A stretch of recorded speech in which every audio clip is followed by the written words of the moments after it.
안녕하세요. 최근 제주살이를 시작한 30대 여자입니다. 이혼에는 참 여러 가지 사유가 있죠. 그 중에서도 저는 남편의 외도로 이혼을 하게 되었습니다.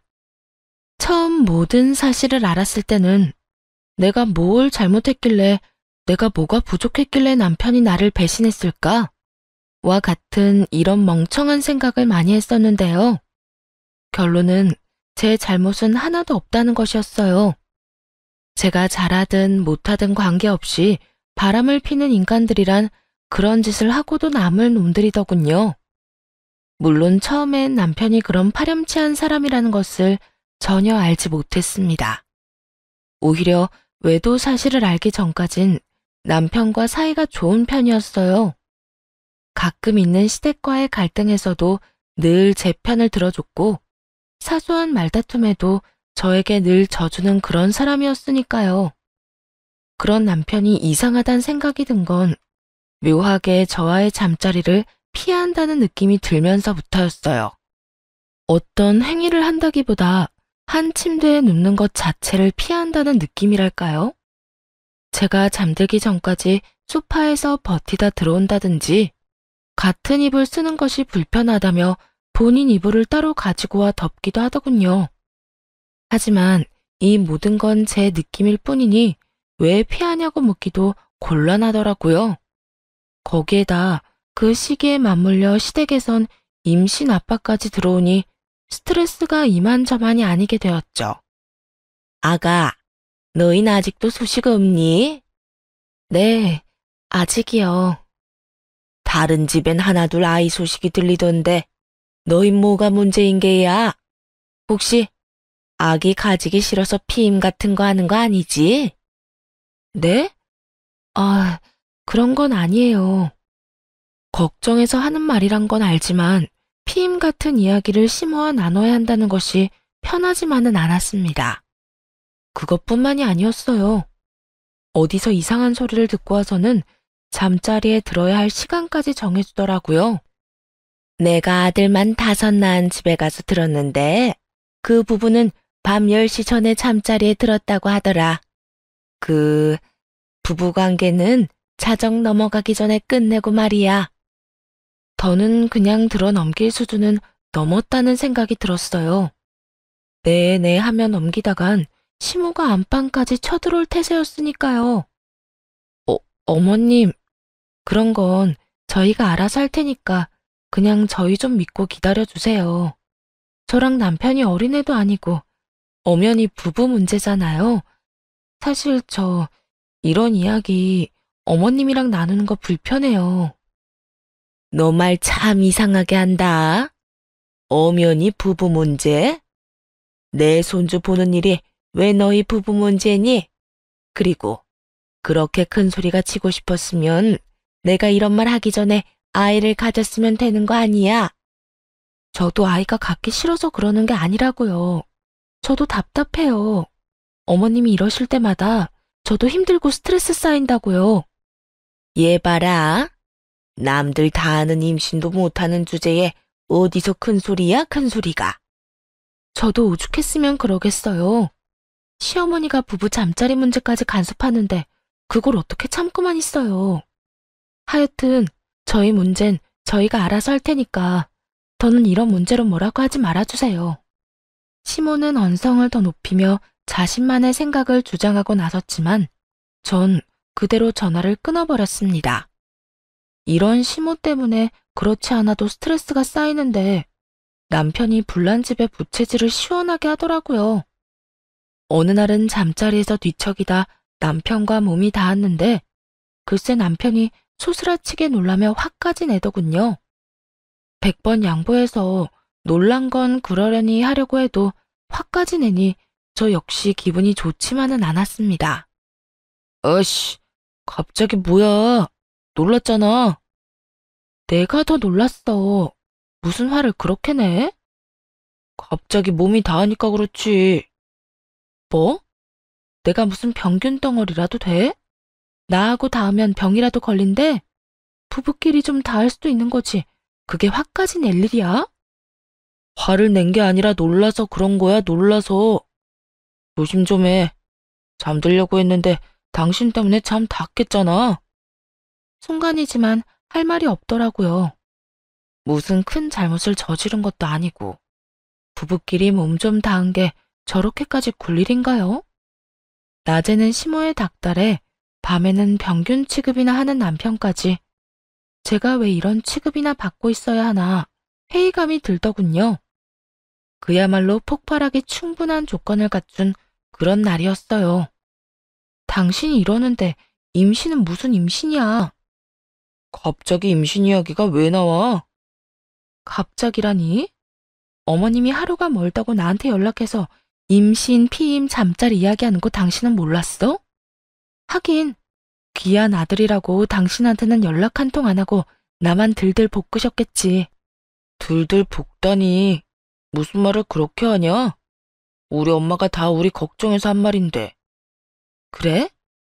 그러면 앞으론 그 걱정은 나 말고 당신한테 좀 하라고 하면 되겠네. 그런 이야기를 어떻게 나랑 해? 난 아들이잖아. 나는 며느리야, 며느리. 피 한 방울 안 섞인 나보다는 낫겠지. 하여튼 난 더는 어머님한테 그런 말 듣기 싫으니까 당신이 알아서 해결해. 나한테 다신 그런 연락이 오지 못하게 하란 말이야. 당신 진짜 이럴 거야? 나 이럴 거야. 당신은 몸에 손도 못 대게 하지. 어머님은 매일같이 아이 타령만 하지. 나도 진짜 힘들다고.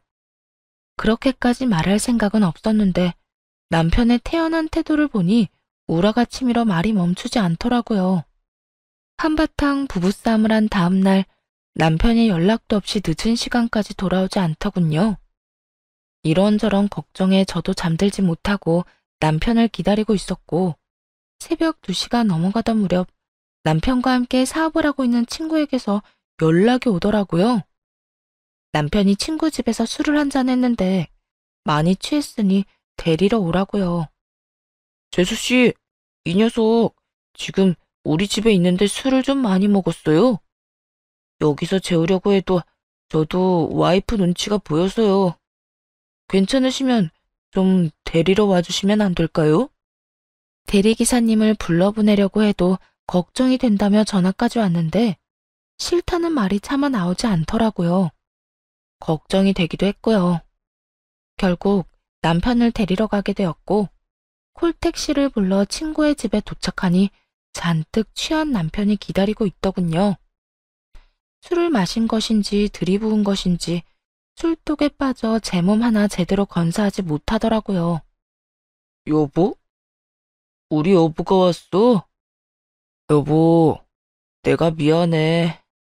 내가 다 미안해. 내가 진짜 나쁜 놈이야. 내가 나쁜 놈이라고. 이 사람이 왜 이래? 정신 좀 차려봐. 나 정신 멀쩡해. 어쨌든 미안해, 여보. 내가 당신한테는 입이 10개라도 할 말이 없다. 미안해. 비틀거리며 정신도 없는 사람이 울먹거리며 미안하다는 말만 반복하더군요. 그런 모습이 한심스럽기도 했지만 한편으론 안쓰럽기도 해 마음이 조금 풀렸어요. 거기에다 남편을 뒷좌석에 태우고 운전석에 앉아 조수석을 봤는데 선물 상자가 있더라고요. 살짝 열어보니 여자 목걸이가 들어있었고 전 당연히 제 것이라고 생각했습니다. 제 마음을 달래주려 남편이 몰래 준비한 선물이라고 말이에요. 그런데 목 빠지게 기다려도 목걸이는 주기는커녕 점점 더 서먹하게 굴기 시작하더군요. 여보, 속은 좀 괜찮아? 무슨 술을 그렇게 먹은 거야? 그냥 먹다 보니까 그렇게 됐지. 어제는 미안해. 나 때문에 고생했겠네. 미안하단 말은 그만해도 될 것 같은데? 기억 안 나지? 어제 계속 나한테 미안하다고 한 거. 뭐가 그렇게나 미안한지 눈물까지 글썽이더라니까. 그랬어? 기억이 하나도 안 나네. 어이구, 다음부턴 그렇게 먹지 마. 건강 생각해야지. 그건 그렇고 오후에 산책이라도 갈까? 날씨도 좋은데. 산책은 무슨 그냥 집에서 쉬어. 나 힘들어. 그래? 그러면 내일은? 내일도 날씨 좋대. 산책 겸 나가서 외식도 하고 데이트도 하면 좋잖아. 화해도 할 겸 말이야. 화해는 무슨? 한 이불 덮고 자는 사이끼리 화해라고 할 게 뭐가 있어? 그리고 나 외식하는 거 별로 안 좋아하는 거 몰라? 주말엔 그냥 집에서 좀 편안하게 쉬자. 정 밥하기 싫으면 반찬 배달시켜. 원래도 살가운 성격은 아니었지만 저에게만큼은 다정스럽게 해주려 노력하던 사람이었는데 변해도 참 많이 변했다는 생각이 들었습니다. 지금 생각하면 그것이 외도의 시작이었는데 그땐 그런 쪽으론 생각조차 하지 않았어요. 그저 남편이 술주정 부린 것이 민망해 더 큰 소리를 치는가 보다, 일이 많이 힘든가 보다 했어요. 그렇게 남편을 이해하려고 하며 오매불망 목걸이를 기다리던 어느 날, 남편 친구 부인에게서 연락이 오더라고요. 연애할 때부터 봐왔던 터라 가깝게 지내고 있어 그 연락이 새삼스럽지도 않았어요. 그땐 잘 들어갔어? 응? 언제? 아, 우리 남편 그 집에서 술 마신 날? 말도 마. 겨우 데리고 왔어. 도대체 얼마나 마신 거야? 지희 씨도 같이 마셨어? 아니, 난 상만 차려주고 남자 둘이 먹었지. 우리 신랑은 얼마 안 먹었는데 한수 씨가 많이 먹더라고. 어쨌든 잘 들어갔으면 됐지 뭐. 진작 연락해보려고 했는데 나도 바빠서 인제야 연락해보네. 처음엔 안부로 시작된 통화였어요. 가볍게 누구나 할 법한 그런 걱정과 일상을 물어보는 대화였죠. 그런데 점점 그 대화가 불편해지기 시작했습니다. 그런데 부부 사이에 별 문제 없는 거 맞지? 어? 우리 부부 사이? 별 문제 없는데 왜? 그게 그날 한수 씨가 하소연을 그렇게 하더라고. 답답하다, 힘들다 하면서 말이야. 그래? 나한텐 아무 말도 없었는데. 뭐가 그렇게 힘들고 답답하대? 그런 이야기는 안 해? 술김에 무슨 말이라도 했을 거 아니야. 자세히는 말 안 하고 그냥 집에 가기 싫다, 힘들다 그러더라니까.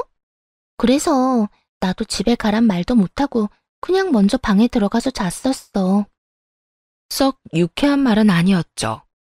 직접적으로 제 욕을 한 건 아니었지만 힘들고 답답한데 집에 가기 싫다고 했다면 그 이유는 가정에 있을 테니까요.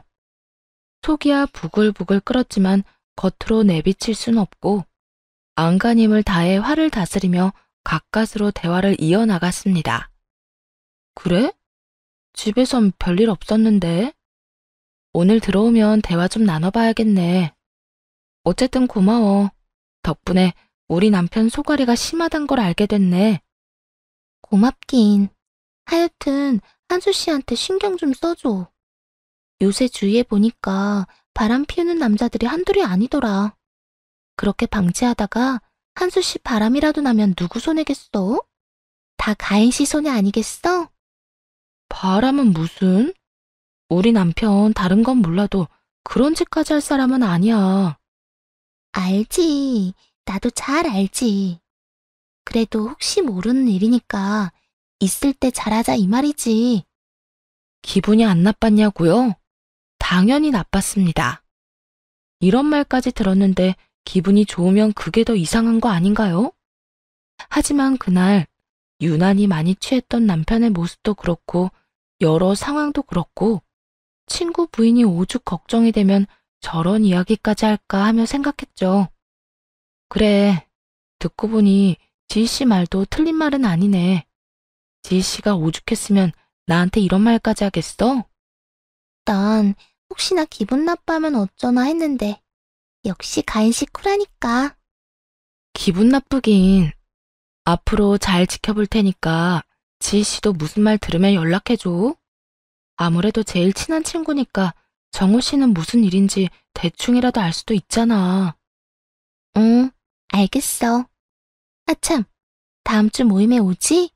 부부 동반 모임 말이야. 그때 가지. 지씨도 올 거지? 그럼. 그러면 그때 또 자세히 이야기하자. 남편과 사이도 그다지 좋지 않은데 그런 말까지 들으니 머릿속이 복잡하더라고요. 괜히 남편의 표정을 살피게 되고 그러다 보니 눈치를 더 보게 되기도 하고요. 그리고 은근슬쩍 남편에게 물어보기도 했죠. 여보, 혹시 무슨 일 있어? 일? 아니, 아무 일도 없는데 왜? 생각해보니까 당신이 요즘 웃는 걸 본 적이 없는 것 같아서 혹시 무슨 일 있는데 나한테 말 못하고 있는 건 아닌가 해서 물어보는 거야. 그런 일 없어. 일이 바쁘기도 하고 여러 사람 만나고 다니면서 웃고 다니니까 힘들어서 그렇지. 그래? 그러면 다행이고. 혹시 무슨 일 생기면 나한테 말해줘. 내가 다른 건 몰라도 당신 편 들어주는 건 잘할 수 있으니까. 알겠지? 그래, 알겠어. 그렇게 남편을 달래주기도 하고 남몰래 소가리를 하면서 모임 날이 다가왔죠. 다른 날보다 더 신경 써서 치장을 하고 모임 장소로 갔습니다. 아무래도 들은 말이 있어 신경이 쓰이더라고요. 한수씨, 가인씨, 여기야. 저희를 먼저 발견한 친구 부인이 저희를 향해 손을 흔들었고 그 여자를 보는 순간 심장이 쿵 하고 내려앉았습니다. 과한 브이넥 상의를 입은 그 여자 목에서 제가 오매불망 기다리던 그 목걸이가 반짝이고 있었으니까요. 아닐 거라고, 절대 외도만은 아닐 거라고 생각했어요. 그저 워낙 친한 친구 사이니 같은 목걸이를 사서 선물했나 보다 하며 제 마음을 다스리려 얼마나 노력했나 모릅니다. 남편의 차에서 본 목걸이가 친구 부인 목에 걸려있을 뿐 아직 확실한 건 아무것도 없었으니까요. 자리에 앉은 전 바로 목걸이 이야기부터 꺼냈습니다. 지희씨, 목걸이 예쁘다. 남편이 이번에 사줬어? 제 물음에 상간녀는 당황한 기색 하나 없이 목걸이를 만지며 이렇게 말하더군요. 아니, 이거 원래 있던 거야. 예쁘지? 유행은 돌고 돈다는 그 말이 맞긴 하나 봐. 원래 있던 거? 보기엔 새 것 같은데? 아끼느라 몇 번 착용 안 해서 그래. 워낙 비싼 거라서 말이야. 한정판 신상품이란 걸 뻔히 아는데 말이죠. 입에 침 하나 바르지 않고 거짓말을 하는 여자를 보는데 헛웃음이 다 나더군요.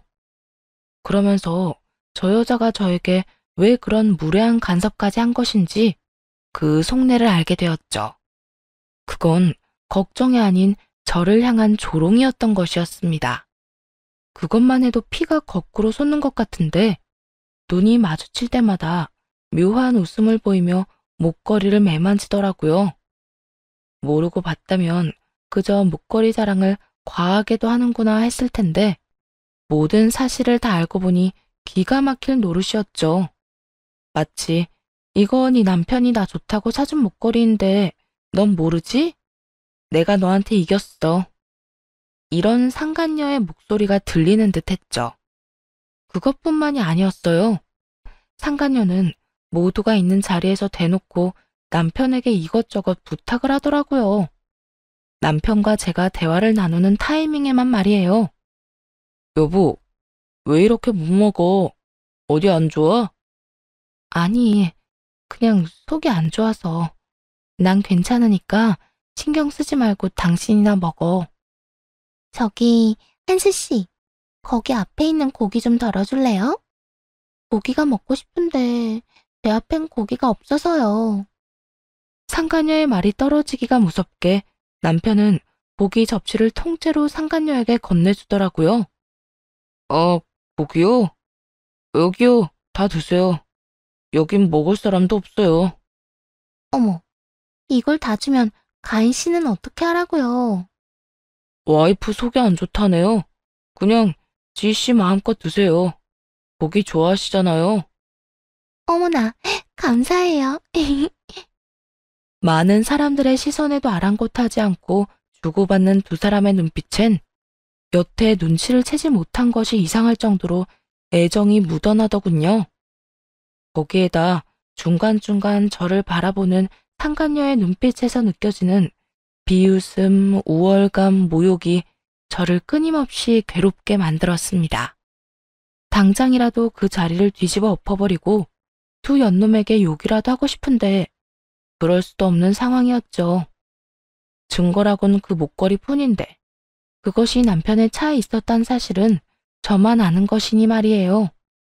자칫하면 저만 미친 사람 취급받을 것이 뻔했기에 허벅지에 멍이 생길 만큼 꼬집어가며 그 상황을 가까스로 넘겼습니다. 집으로 돌아와 찬물에 씻고 나오니 남편은 이미 잠이 들었더라고요. 상간녀와 그녀의 남편이 다정한 모습을 보일 때마다 술을 연신 들이키더니 정신을 놓고 잠이 든 것이었죠.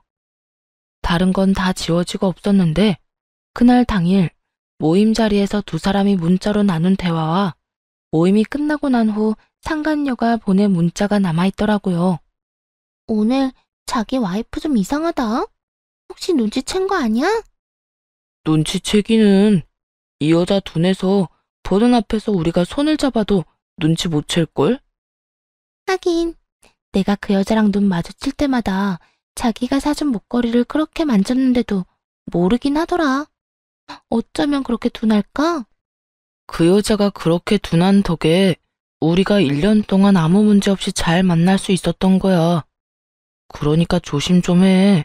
괜히 와이프 자극하지 말고. 아무것도 모르고 웃는 게 너무 재미있는 걸 나보고 어떻게 하라고. 그리고 이렇게 한 자리에서 다 같이 만날 때마다 스릴감도 있고 말이야. 스릴감 즐기다가 생활이 스릴 넘칠 수 있으니 조심하자고. 이제 정말 끝이 보인다. 거래처 리스트랑 공구 사장님 목록은 다 찾았어? 노트북에 있더라. 워낙 복잡하게 정리해놓아서 오늘 다시 살펴봐야 할 것 같아. 일단 자기가 저 인간 술 좀 많이 먹여봐. 오늘 집에 들어가서 옮길 건 옮기고 하게 말이야. 알겠어. 그런데 두 사람 너무 붙어 있는 거 아니야? 왜? 질투나? 나는 자기가 집사람이랑 손도 닿지 말라 해서 그거 지키느라 집안이 살얼음판인데 자기는 왜 그렇게 저 녀석이랑 붙어 있는 거냐고. 지금 당장 떨어져. 난 자기가 그렇게 질투할 때가 특히나 귀엽더라. 몸은 여기 있어도 난 자기뿐이니까 걱정하지 말고 오늘은 자기도 와이프 신경 좀 써줘. 표정이 진짜 안 좋아서 그래. 알겠어. 이딴 짓 하기 싫어서라도 빨리 노하우 다 빼내고 이혼부터 하든가 해야지. 마음에도 없는 여자랑 붙어 있는 것도 고역이라니까. 날 위해서 조금만 참아줘. 지금 들키면 나도 나지만 자기도 쫄딱 망하는 거라고. 알아. 그러니까 이렇게 참고 있잖아. 옆에 각자 부인과 남편을 앉혀놓고 참 대담하기도 하더군요. 잠깐 스쳐가는 바람이라고 해도 치가 떨리는데 그건 아닌 듯 했어요. 대화를 살펴보니 두 사람은 이미 1년이 넘은 관계로 친구가 일군 사업까지 통째로 뺏어오려고 계획을 세우고 있더군요. 말이 좋아 함께하는 사업이지. 남편의 친한 친구가 몇 년 동안 고생해서 세운 공동구매 사업의 빌부터 바지사랑 노릇을 하는 주제의 말이에요. 두 사람의 모든 계획도 알게 되었지만 그동안 남편이 왜 저를 피했는지도 알게 되었죠.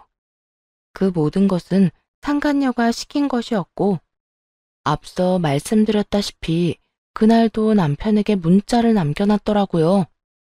자기, 술 많이 먹은 것 같은데 정신 똑바로 차려. 술김에 아무 여자나 안으면 절대 안 된다고. 이 문자를 보는데 그저 웃음이 나왔어요. 이렇게까지 사랑한다는데 보내주자 싶더라고요. 단 지금처럼 멀쩡한 모습이 아닌 엉망진창이 된 모습으로 말이죠. 우선 전 상간녀의 남편이자 남편의 절친을 만나 모든 사실을 알렸어요. 당연히 처음엔 장난인 줄 알더라고요. 재수 씨도 참. 만우절도 아닌데 무슨 장난을 그렇게 살벌하게 쳐요? 나 진짜 깜짝 놀랐다고요. 정우 씨, 나도 장난이었으면 좋겠어요. 그런데 모든 게 사실이라고요. 모임 때 하고 온 그 목걸이, 그거 박한수, 그 자식이 사준 거라고요. 정말이에요? 그러면 정말 두 사람이 바람을 피우고 있단 말이에요? 네, 두 사람 나눈 대화 따로 저장해뒀는데 정우 씨한테도 보내줄게요. 두 사람 만난 거 1년도 넘었어요. 지금은 이혼하면서 정우 씨가 일군 사업도 다 뺏어오려고 뒤에서 온갖 추악한 짓은 다 하고 있고요. 그렇게 설명을 마친 후 따로 저장해뒀던 캡처본을 친구에게 보내주었고 친구는 천천히 그 대화 내용을 보고 또 보더라고요. 친구와 배우자의 배신, 받아들이기 힘들다는 듯 고개를 내젓기도 하고 크게 한숨을 쉬기도 하고 또 고여있는 눈물을 흘리지 않으려 거칠게 눈을 닦아내기도 하더군요. 그렇게 1시간을 아무 말 없이 생각 정리를 하던 친구는 결심을 한 듯 저를 보며 이렇게 말했습니다. 이 두 연놈 어떻게 하면 될까요? 그렇게 복수 계획을 세우기 시작했고 그 처음은 남편이 손을 쓰기 전에 그 업계에서 남편이 명함도 내밀지 못하게 만드는 것이었어요. 그 친구는 일단 회사에서 남편을 쫓아낸 후 주요 거래처에 전화를 돌려 소문을 다 내버렸고 공구를 맡아서 해주는 사장님들께도 모든 이야기를 했어요. 그리고 난 후 상간녀의 친정에 연락해 이렇게 말했다고 하더군요. 장인어른, 지금 당장 와서 딸 좀 데리고 가십시오. 정서방, 갑자기 그게 무슨 말인가? 장인어른 딸이 다른 사람도 아니고 제 친구와 바람이 났습니다. 한두 번 실수로 만난 것도 아니고 1년을 만난 것도 모자라 제 사업도 망하게 하려고 저 몰래 거래처 리스트까지 뒤로 빼돌렸더라고요. 이런 여자를 어떻게 데리고 살겠습니까? 저는 이런 여자 못 데리고 사니까 당장 와서 데리고 가주십시오. 그냥 쫓아내면 되지 왜 그렇게까지 했냐고 물었더니 이렇게 대답하더군요. 그 여자 엄마도 바람 피워서 도망갔다고 장인어른한테 들은 적이 있어요. 그 덕에 장인어른은 바람이라면 치를 떠시는 분이고요. 평소에도 엄하신 분이니 딸이 그딴 짓 하고 다녔다는 거 알면 가만두지 않을 거라 생각은 했는데 글쎄 전화 끊자마자 집에 찾아와서 그 여자 머리채를 잡고 데리고 가더라고요. 손 안 대고 코 좀 풀었죠 뭐. 그렇게 남편이 회사에서 쫓겨나고 상간녀가 머리채까지 잡혀 끌려간 이 모든 것이 하루에 일어났습니다. 평소에도 똑똑하다고 생각은 했는데 그런 사람이 마음먹고 일을 추진하기 시작하니 막 힘이 없더라고요. 덕분에 전 집에서 편안하게 남편놈 짐이나 챙기고 있을 수 있었죠.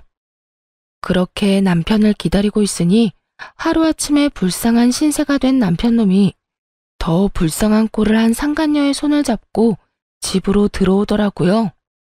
상간녀의 머리카락은 허리까지 올 정도로 길었는데 아무렇게나 잘려 거지꼴이 다 되었더라고요.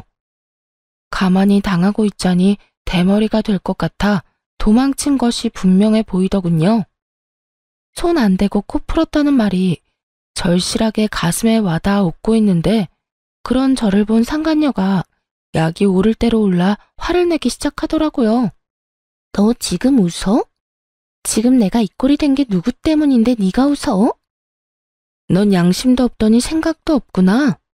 네가 지금 그 모양 그 꼴이 된 건 다 네 탓이야. 그러게 누가 남의 남편이나 만나고 다니래? 네 남편이 나 좋다고 매달리는데 나보고 어쩌라고. 지금도 봐. 네 옆이 아니라 내 옆에 붙어있는 거. 남편 간수도 못해서 남편도 뺏긴 주제에? 그래, 그딴 쓸데도 없는 남자 너 줄 테니까 너 다 해. 난 이제 갖고 싶지도 않으니까. 네가 준다고 하지 않아도 이미 내 거야. 내가 이겼다고. 그래, 네가 이겼다고 치자. 이제 할 말 다 했니? 이겼다고 치는 게 아니라 내가 이긴 거야. 이깟 머리카락이야 다시 기르면 되지만 넌 네 남편을 나한테 뺏긴 거라고. 알겠다니까. 알겠으니까 이 짐 가지고 좀 꺼져줄래? 같은 공기 맞는 것 자체로도 구역질이 나서 말이야. 그렇게 말하며 상간녀를 보며 토하는 척을 해주었고 상간녀는 발을 동동 굴리며 약이 올라 미치려고 하더라고요. 저 미친 것이? 너, 네가 뭔데 나한테 이런 모욕감을 줘? 잘난 거 하나 없는 주제에 네가 뭔데 나를 이 모양 이 꼴로 만드냐고. 정신줄을 제대로 놔버린 상간녀는 날뛰고 있었고 전 그런 상간녀에게 다가가 여전히 목에서 반짝이고 있는 목걸이를 잡아 확 뜯어버렸어요. 그리고 곧장 상간녀의 얼굴에 던지며 이렇게 말했습니다. 야 이년아, 네가 나한테 준 모욕감에 비하면 이건 아무것도 아니지. 겁대가리 없이 어디 와서 큰 소리야 큰 소리가? 겁을 먹은 상간녀는 한 발 뒤로 물러섰고 제 행동이 거칠다 느꼈는지 남편 놈은 제 앞을 불이 나게 막아서더니 화를 내기 시작하더군요. 당신 미쳤어. 그러다 다치기라도 하면 어떻게 하려고 그래? 말은 저에게 하면서도 눈과 손은 바쁘게 상간녀의 목을 살피는 남편 놈을 보니 눈꼴이 시려 차마 눈을 뜨고 있기 힘든 지경이었죠. 다치면 다치는 거지. 지금 내가 그런 것까지 생각해야 해? 내 남편이 상간녀한테 사준 목걸이 잡아뜯는 이 와중에? 그것도 알고 있었구나. 다 알고 있으면서 이때까지 어떻게 참았냐? 그러고 보면 당신도 참 무서운 사람이라니까. 저를 농락하고 기만했으면서도 미안한 기색은 조금도 없었습니다. 그 모습에 저도 모르게 언성이 높아지더라고요. 당신만 할까? 그렇게 저 여자가 좋으면 그냥 이혼하고 갔으면 됐잖아. 어떻게 1년 동안 날 속이고 기만할 수가 있어? 나라고 좋았던 줄 알아? 마음 같아선 100번 1000번 당신 같은 여자랑 이혼하고 싶었다고. 그런데 수중에 넣은 게 없는데 어떡해? 사업 노하우도 빼왔어야 했고 당신한테 위자료도 안 주고 이혼하려면 시간 끌면서 당신 지치게 할 방법뿐이었다고. 이판사판이다 싶었는지 남편은 자신의 입으로 제가 몰랐던 사실까지 다 말하고 있었고 화를 참지 못하고 남편의 그곳을 있는 힘껏 차버렸습니다. 네, 여러분이 생각하시는 그곳이요. 이세 계획의 가장 중요한 역할을 하는 그곳. 맞으면 남자들이 절로 엎드리게 된다는 그곳 말이에요.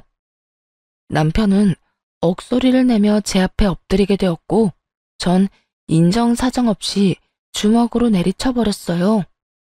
갑작스러운 상황에 상간녀는 고함을 지르며 다가오려고 했고 남편은 그 와중에도 손을 뻗어 상간녀를 저지하더라고요. 자기야, 너 미쳤어? 그만하지 못해? 자기야, 오지마. 괜히 자기까지 다친다고. 이 여자 지금 완전 미쳤어. 그래도 이대로 두면 자기 큰일 날 것 같단 말이야. 난 괜찮아. 다 괜찮으니까 자기는 가까이 오지도 마. 얼마나 애절한지 더는 주먹질을 하고 싶지도 않았습니다. 천지분간도 못하고 제 앞에서 상간녀 걱정을 하는 남편 놈을 보고 있으니 짐승을 데려다 세뇌를 시켜도 저 정도로 충성을 다하기도 힘들 텐데 어떤 면에선 상간녀가 참 대단하다는 생각도 들기도 했고요. 참 가지가지한다. 훈련받은 걔도 당신처럼은 못하겠다. 그 와중에 저 여자 다칠까봐 걱정이 돼? 뭐라고? 지금 나보고 개 같다는 거야? 당신 꼴이 그렇잖아. 주인이 다칠까봐 노심초사 저 여자가 죽으라고 하면 죽을 신용도 할 것처럼 구는 게 말이야. 개라는 말은 제대로 남편의 심기를 건드린 모양이더군요. 제대로 발끈한 남편은 엎드리고 있던 몸을 일으키더니 바르르 떨며 고함을 지르더라고요. 야, 너 진짜 말이면 다인 줄 알아? 내가 한 짓이 있어서 곱게 가려고 했더니 성질 건드리지? 험악한 표정으로 거칠게 말하면 겁이라도 먹을 줄 안 모양인데 오히려 그 반대였죠. 저에게 맞은 그곳을 손으로 가리고 어정쩡한 자세로 서서 하는 협박이 무서울 리가요. 그래서 오히려 웃긴 자세로 서 있는 남편에게 다가가 주었네요. 곱게 안 가면 어쩔 건데? 당신이 여기서 나한테 무슨 짓이라도 하잖아? 나 바로 당신 신고할 거야. 그리고 합의는 없다는 마음으로 최대한 긴 시간 당신 괴롭힐 거고. 아우씨, 됐어. 내가 당신이랑 무슨 말을 하겠냐. 당신이 이런 식이니까 내가 바람을 피운 거야. 말은 바로 해. 당신은 내가 어떤 모습이었어도 바람 피웠을 인간이야. 그게 당신의 본 모습이니까. 야, 너 진짜 말 다 했어? 나는 다 했으니까 저 여자 데리고 가. 목에 상처라도 나지 않았나 확인하려면 얼른 병원에 가봐야 할 거 아니야. 가는 김에 당신도 치료 좀 받고 말이야. 그렇게 두 사람의 등을 떠밀어 쫓아내고 짐가방도 얼굴에 야무지게 던져주었습니다. 그 후 이혼은 비교적 순조롭게 진행되었어요. 양쪽 다 이혼을 원하고 있었고 줄 건 주고 받을 건 받고 깔끔하게 이혼을 하게 되었죠. 땡전 한 푼 없는 상간녀를 대신해 전 남편이 양쪽 위자료를 다 줘야 했기에 전 남편은 빚쟁이 거짓골을 면할 수 없었고 하는 수 없이 재혼을 하며 시집살이를 시작했다고 하더군요. 그렇게 모든 것이 정리된 후 두 사람에 관해선 관심을 끊고 살려고 노력했어요. 하루하루 열심히 그리고 바쁘게 살았네요. 가끔은 상간녀의 남편을 만나 이야기를 나누면서요. 아무래도 같은 아픔을 겪은 터라 더 가깝게 지내며 친구 사이가 되었고 그러는 와중에 받은 위자료 일부를 그 친구에게 투자하게 되었죠. 워낙 수단이 좋은 친구라 큰 고민도 하지 않았어요. 투자를 하고 난 후 1년도 되지 않아 전 꽤 큰 수익을 얻게 되었고 친구 역시 더 큰 사무실로 옮기게 되었네요. 사무실을 옮기며 친구들을 불러 고사 겸 파티를 하게 되었는데 어떻게 한 것인지 전 남편이 찾아왔더라고요.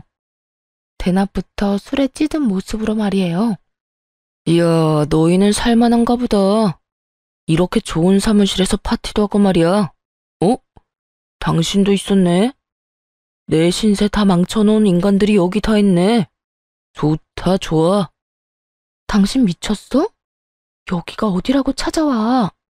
술 냄새. 취했으면 집에 가서 잠이나 자. 당신 같으면 잠이 오겠어? 나 망하게 한 사람들은 이렇게 잘 먹고 잘 산다는데 배가 아파서 잠이 오겠냐고. 여전히 정신 못 차렸구나. 아니, 오늘 이 모습 보니까 정신이 드는데? 솔직하게 말해봐. 내가 불륜이기 전에 두 사람이 먼저였던 거 아니야? 그렇지 않고서야 두 사람이 왜 아직까지 만나고 있는 거야? 술에 취한 것인지 정신이 나간 것인지 전 남편은 헛소리를 해가며 저와 친구를 모함하기 시작했습니다. 친구는 상간녀에게 연락을 해 전 남편을 데리고 가라고 했고 전 대꾸할 가치도 없는 말을 무시하고 등을 돌려버렸어요. 그 순간 제 팔을 잡아챈 전 남편이 제 몸을 잡아 끌더니 언성을 높이며 다시 헛소리를 하더라고요. 말해보라니까 가긴 어딜 가. 두 사람 불륜 사이였지? 맞지? 두 사람이 먼저였는데 우리한테 다 뒤집어 씌운 거 맞잖아. 이거나 감히 잡기는 어딜 잡아? 뭐 눈에 뭐만 보인다더니 진짜 미친 거 아니야? 곧바로 손을 뿌리쳤고 실랑이 하다 중심을 잃은 전 남편은 그 자리에 주저앉아 소설을 쓰기 시작했죠. 확실해. 확실하다고. 그런 사이가 아닌데 왜 이때까지 만나냐고. 왜 하필 지금 같이 있냐고. 사귀니까, 만나니까 이런 자리에도 같이 있는 거잖아. 살림이라도 차렸냐? 이제 보니까 정신을 못 차린 게 아니라 아예 미쳤구나. 어디서 우리한테 그 더러운 프레임을 씌우려고 하는 거야. 우리? 지금 우리라고 했냐? 이것 봐. 내 말이 다 맞잖아. 전 남편은 확신에 차 저희 둘을 엮어가기 시작했고 친구까지 나서게 되었죠. 적당히 좀 해라. 염치도 없이 여기까지 찾아온 것만 해도 기가 차는데 좋은 날에 이게 뭐 하는 짓이야? 좋은 날? 그래, 너는 참 좋아 보이네. 내 마누라도 뺏어가고 일도 혼자 잘 되니까 좋아? 내 이런 꼴 보니까 통쾌하냐고. 아까부터 무슨 오해를 하는지는 몰라도 내 마누라 빼앗아가고 내 가정 산산이 조각낸 건 너였다고 너. 내가 널 얼마나 믿었는데 나한테 그런 짓까지 해놓고 지금 와서 내 앞에 나타나고 싶어? 나도 그런 줄만 알았지. 내가 배신한 거라고. 그런데 들리는 소문엔 그런 게 아니던데. 두 사람 자주 만난다면서. 그래서 혹시나 해서 찾아왔는데 이렇게 또 같이 있네. 아까부터 우리가 같이 있는 거에 집착하는데 우리가 같이 있으면 안 될 이유라도 있어? 어차피 두 사람 이혼했잖아. 그러면 남남인데 왜 네가 이러는지 이해가 안 되네. 더는 아니라고 하고 싶지도 않은 것인지 친구는 도리어 만나면 안 될 이유라도 있냐며 전 남편을 몰아세웠고 전 남편의 얼굴이 화로 붉어지는 그 순간 기다리던 상간녀가 들어오더군요. 전 남편의 모습에서 사는 것이 녹록지 않다는 건 눈치챘지만 제 상상보다 상간녀의 행색은 더 볼품이 없더군요. 새 신발 하나 사 신을 여력이 없는 것인지 다 낡은 운동화에 해진 잠옷 차림인데다가 그 위에 아무렇게나 덮고 온 가디건까지. 제가 당한 것이 있는데도 불구하고 그 모습만 보면 불쌍하단 생각이 들 정도였습니다. 하지만 이런 기분도 잠시. 저를 발견한 상간녀는 전 남편과 마찬가지로 개거품을 물었고 곧바로 괜한 동정심을 가졌다는 생각을 하게 되었죠. 저 여자가 여기 왜 있어? 들어오다가 보니까 당신 사무실 갔던데 저 여자가 왜 당신 사무실에 있냐고. 그걸 굳이 내가 설명해야 해? 너랑 긴 이야기 하고 싶지도 않으니까 네 남편 데리고 얼른 가. 좋은 날 더는 큰 소리 내고 싶지도 않다. 날 내쫓으려고만 하지 말고 말을 해봐. 설명을 하라고. 왜 저 여자가 여기 있는지 내가 묻고 있잖아. 너 큰 착각을 하는가 본데. 나 이제 네 남편도 뭣도 아니야. 그러니까 좋은 말로 할 때 저 쓰레기 챙겨서 가라고. 친구는 상간녀에게 으름장을 놓았고 여전히 정신을 차리지 못한 상간녀는 저를 향해 걸어와 이번엔 저를 닥달하기 시작했죠. 야, 네가 말해봐. 내 전 남편이랑 무슨 사이인데? 뭐, 두 사람 만나기라도 해? 재혼이라도 했니?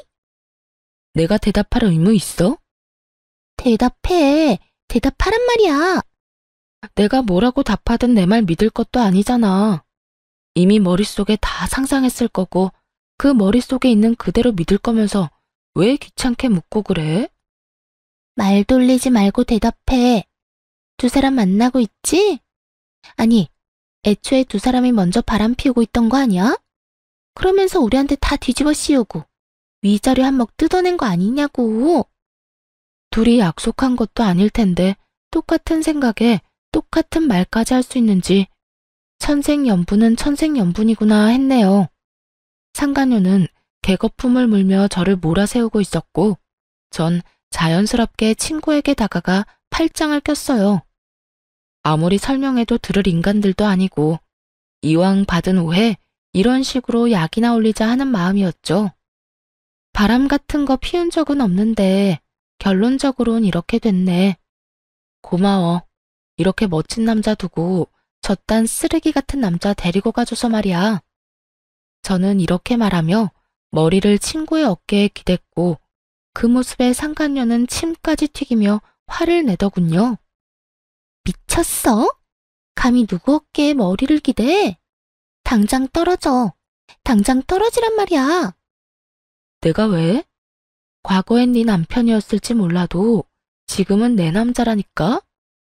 나는 감히 상상도 안 돼서 물어보는 건데 기분이 어때? 벤츠 버리고 똥차 가진 그 기분 말이야.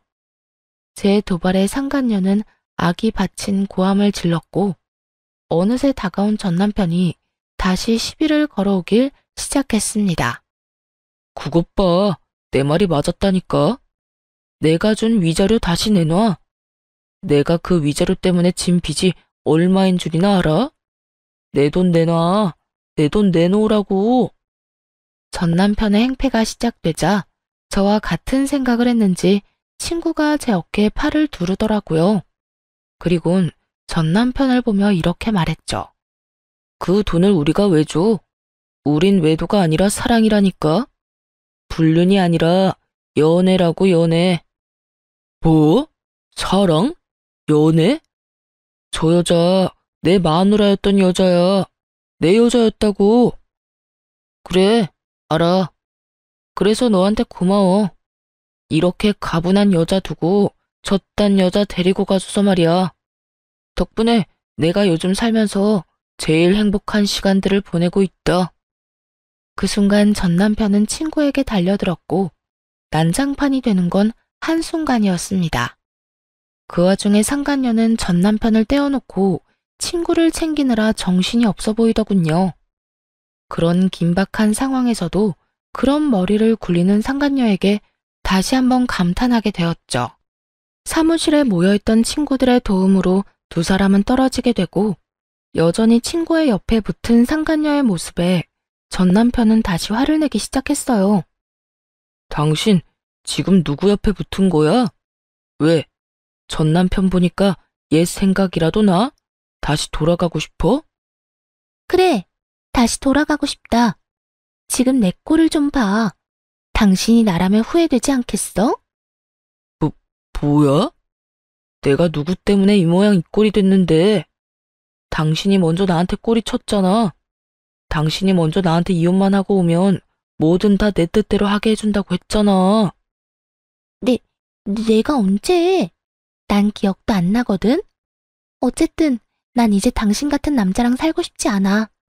허구한 날 술만 마시고 생활 능력도 없고 이딴 꼴로 더는 살고 싶지 않다고. 전 남편은 망연자실한 듯 그 자리에 주저앉았고 상간녀는 친구 앞에 무릎을 꿇고 앉아 빌기 시작했죠. 여보, 내가 다 잘못했어. 그러니까 이딴 여자 그만 만나고 나랑 다시 살아. 내가 잘할게. 우리 행복했잖아. 행복? 난 너랑 살면서 행복했던 기억 따위 남아있지도 않아. 그러니까 허튼 수작 그만 부리고 꺼져. 그러지 말고 여보. 나 좀 받아줘. 이 꼴을 좀 봐. 내가 이런 꼴로 사는데 내가 불쌍하지도 않아? 여보라고 좀 하지 마. 나 싫다고 다른 남자랑 바람 피운 건 내가 아니라 당신이야. 그 덕에 우린 이혼했고 지금 난 이 여자랑 행복해. 그러니까 구질구질하게 좀 굴지 말고 네 남편 데리고 가라고. 가. 친구의 단호한 태도에 상간녀도 그 자리에 얼굴을 묻고 대성통곡했고 결국 친구들의 도움을 받아 두 사람을 사무실에서 내쫓을 수 있었습니다. 꼴은 좀 사나웠어도 그 꼴을 보고 나니 그제야 비로소 제대로 복수한 기분이 들더군요. 친구도 저와 같은 생각인지 저를 보며 후련한 미소를 지어주었고요. 아, 혹시나 오해하실까봐 말씀드리는 건데 그 친구와는 지금까지도 친구로 잘 지내고 있습니다. 그냥 친한 그리고 같은 아픔을 겪은 친구로 말이에요. 그런 일이 있고 난 후 전 제주도에 정착을 하게 되었어요. 처음엔 한 달살이로 기분 전환 겸으로 한 긴 여행이었는데 막상 지내다 보니 저와 잘 맞는 것 같아 정착을 하게 되었습니다. 자택근무가 가능한 일이라 집에서 일을 하고 있고 나머지 시간은 자전거를 타고 이곳저곳 다니고 있어요. 이혼 이후 두어 번 연애는 한 적이 있지만 긴 만남으론 이어지지 않았습니다. 조금 진지한 관계가 되려고 하면 마음이 움직이지 않아 더는 만남을 유지하기가 힘들더라고요. 그 후론 괜히 상대에게만 상처를 주는 것 같아 연애조차도 하지 않고 있었어요. 현재는 강아지를 2마리 키우고 있는데요. 지금 살고 있는 집이 마당이 있는 집이라 저도 강아지들도 아주 만족스러운 생활을 하고 있어요. 제가 이혼을 하고 난 후 부모님께서는 이런 말씀을 해주셨는데요. 딸, 결혼 생각 없으면 굳이 재혼하려고 애쓰지 않아도 돼. 결혼 경험이야 한 번이면 충분하고 좋은 사람 생길 때까지 자유롭게 네 생활을 즐기면서 살아. 엄마는 내 속에 들어갔다 나왔어? 어쩌면 내 마음을 나보다 더 잘 알아? 내 배 아파서 낳은 내 자식인데 그 속을 모를까. 너 요즘 보니까 괜히 선도 보고 소개팅도 하고 하던데 그러지 말고 시간을 좀 가져. 누굴 만나도 그 이상 감정이 생기지 않는다는 건 네가 준비가 되지 않았단 뜻이니까. 네, 알겠어요. 엄마 조언 새겨 들을게. 그래. 자유롭게 행복하게 살아. 흘린 눈물 아깝지 않게 더 행복하게 말이야. 어쩌면 저보다 저를 더 잘하는 엄마의 조언을 깊이 새겨 한동안은 저 자신을 돌아보며 즐거움만을 위해 살아가 보려고요. 한번 살다가는 인생 더 많이 웃으면서 더는 후회할 일 만들지 않는 것이 지금의 목표입니다. 사연은 이렇게 끝이고요. 끝까지 함께 해주셔서 감사하다는 말 전하며 물러가 볼게요. 감기 조심하시고 행복하세요.